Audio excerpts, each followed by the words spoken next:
बच्चों, आज हम हिंदी कालंश में वसंत भाग 1 कविता है चांद से थोड़ी सी गप्पे, इस बारे में जानकारी लेंगे। इस कविता में छोटी सी बच्ची यानी कि 10-11 साल की बच्चे के माध्यम से कवि शमशेर बहादुर सिंह ने चांद से गप्पे लड़ाई है। चांद की बढ़ती हुई कलाएं यानी कि जो आकार है, यानी कवि छोटी सी बच्ची के रूप में चांद से और क्या क्या गप्पे लड़ा रहे हैं, इस कविता में हम देखेंगे। आपको पता है, छोटे बच्चों को चांद, आकाश में टिमटिमाते हुए तारे या सितारे या सूरज, इनके बारे में ज़्यादा लगा होता है। वैसे छोटे बच्चे ज़्यादा अगर रोते हैं तो फिर उनको दादाजी या फिर उनकी माताजी चांद को उनको दिखाने के यानी चांद को उन बच्चों को दिखाने के लिए कहती है। जैसे ही चांद को छोटे बच्चे देखते हैं, उनको बहुत ही सुकून मिलता है, उनको अच्छा लगता है।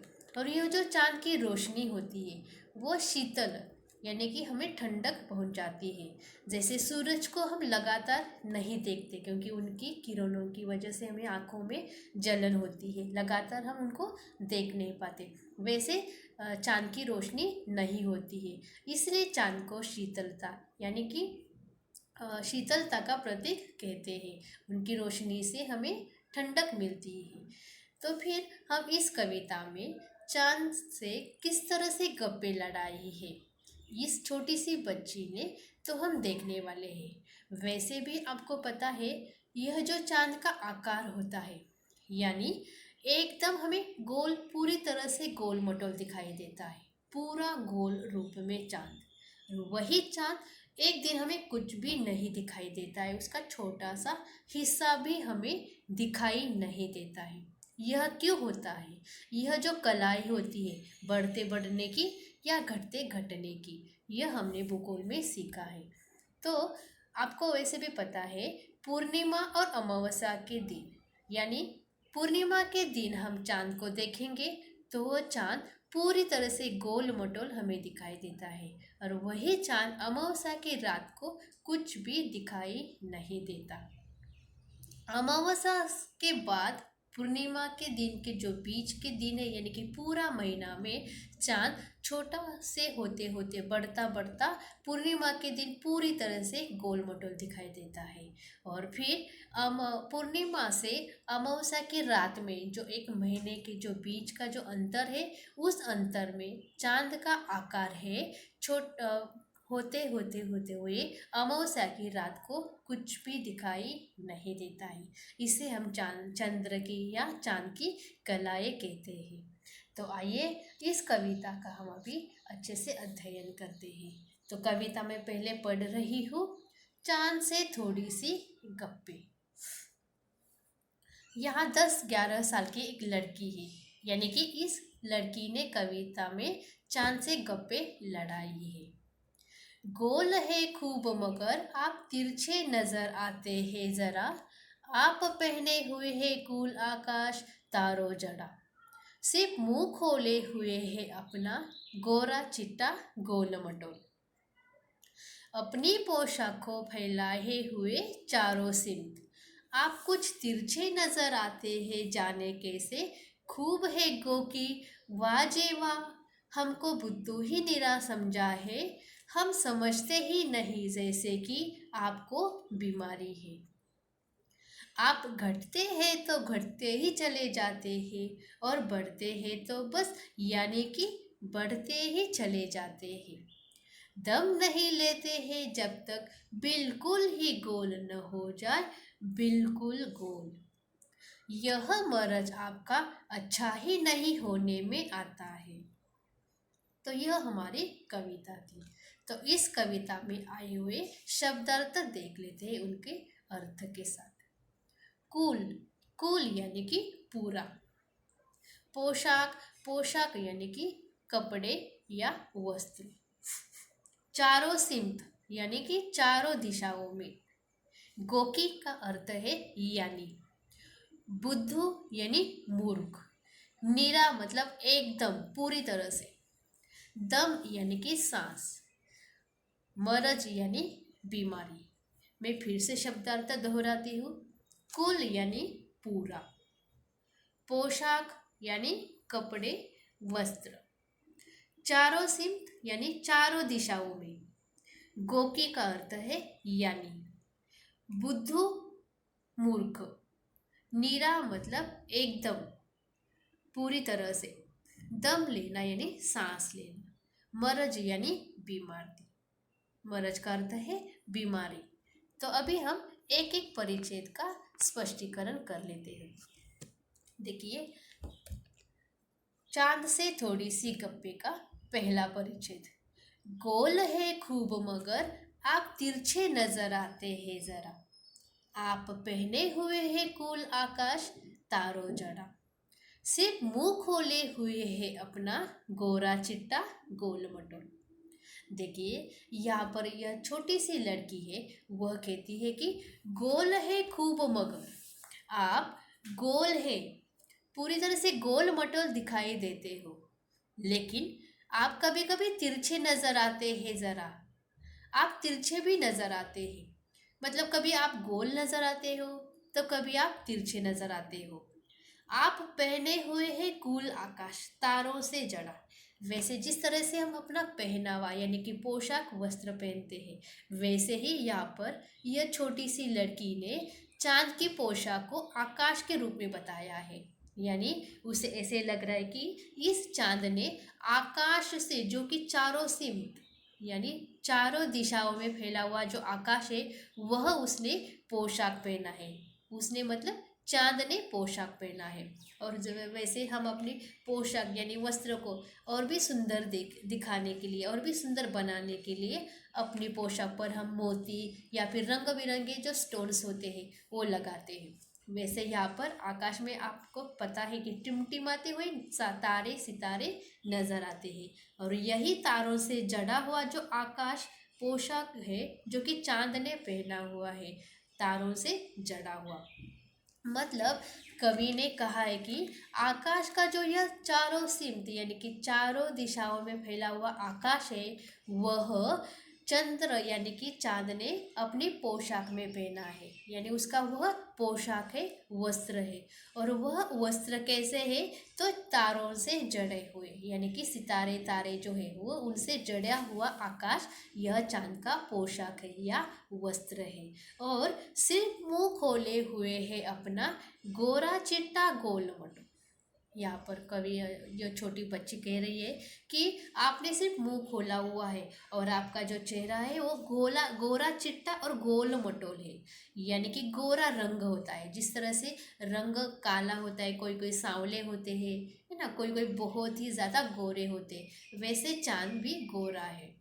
आपको पता है, कहा जाता है कि चांद पर छोटे से काले काले धब्बे हैं, लेकिन चांद की सफ़ेद यानी उजियाला रंग को देखकर वो हमें धब्बे जो है वो दिखाई नहीं देते हैं।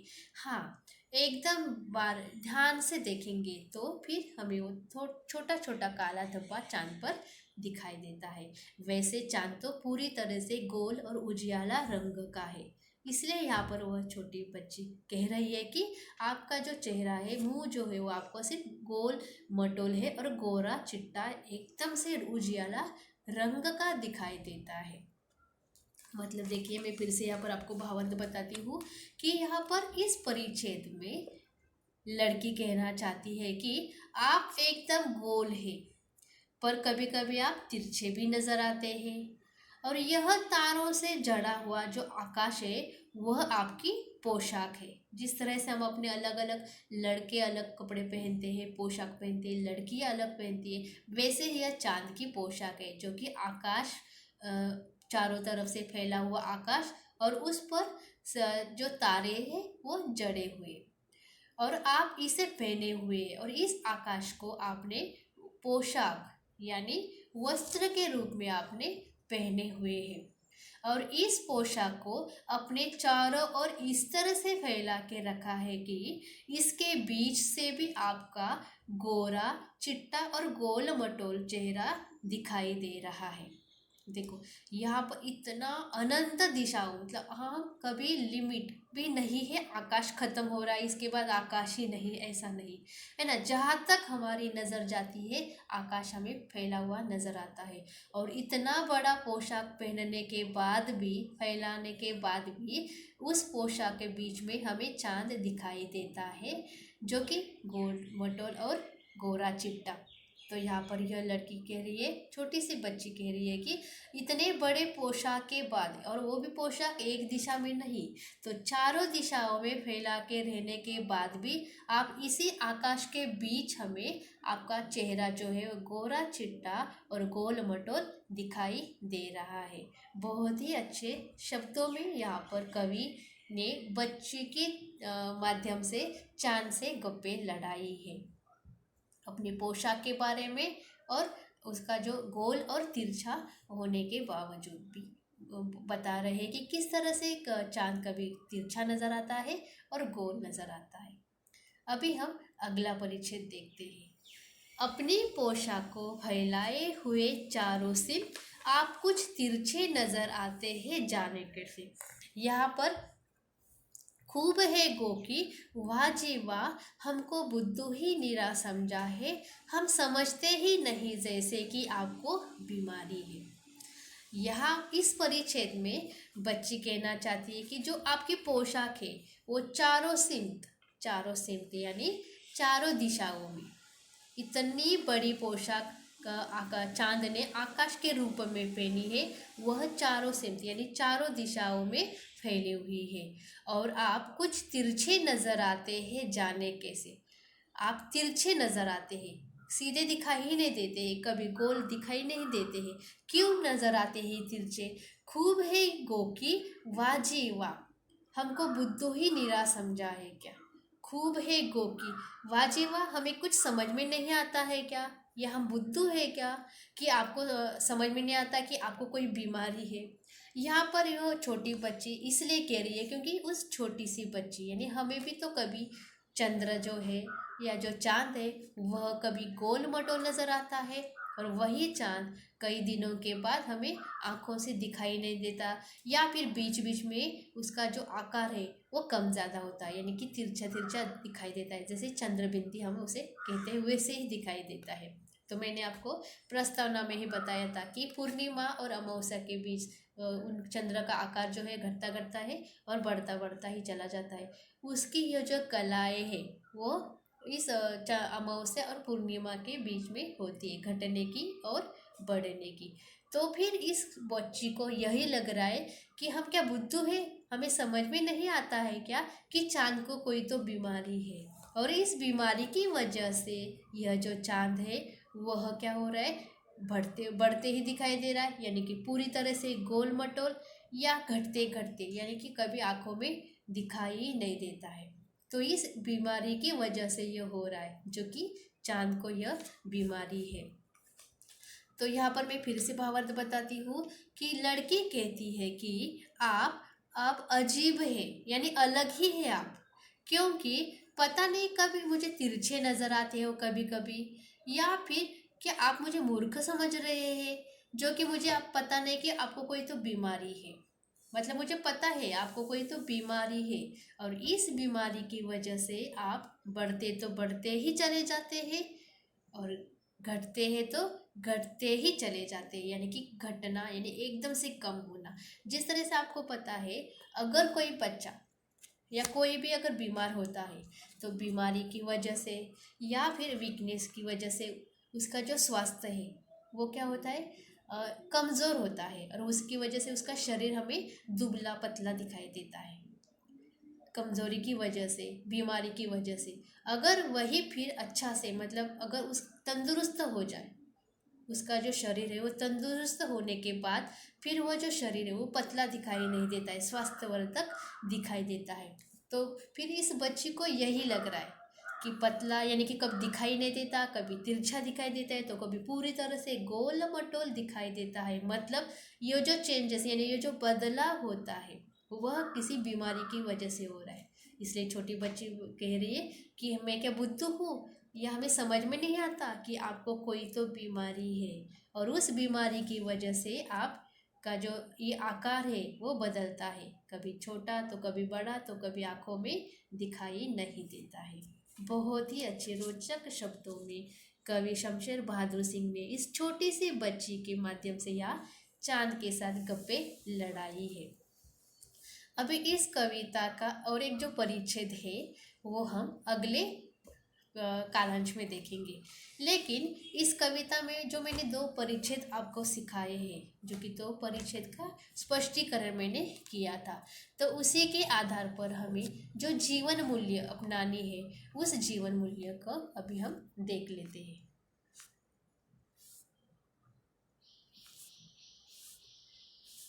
देखिए, जीवन मूल्य। बाल मन जिज्ञासाओं से भरा होता है। बालक नई नई जानकारियां हासिल करना चाहते हैं। बालकों को चांद सूरज के प्रति ज़्यादा लगा होता है। देखिए, जीवन मूल्य में फिर से दोहराती हूँ, बाल मन है वो जिज्ञासाओं से भरा होता है। वैसे इस छोटी सी बच्ची, उसे चांद के बारे में, चांद की बीमारी के बारे में पता है, उसे जिज्ञासा है कि चांद का जो आकार है वो क्यों घटता घटता है, क्यों दिखाई नहीं देता है या फिर क्यों बढ़ता है एक ही साथ। इसलिए यहाँ पर बताया है कि बाल मन जिज्ञासाओं से भरा होता है और बालक नई नई जानकारियाँ हासिल करना चाहते हैं। जब तक उनको उस चीज़ों के बारे में पता नहीं हो तब तक वो नई नई जानकारियाँ हासिल करना चाहते हैं, है ना। फिर बड़ों की मदद से या फिर अपने भाई बहनों की मदद से।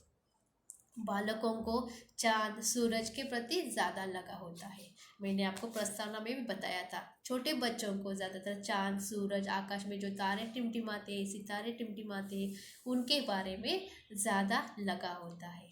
तो यह हमें इस कविता से यह जीवन मूल्य अपनाने हैं।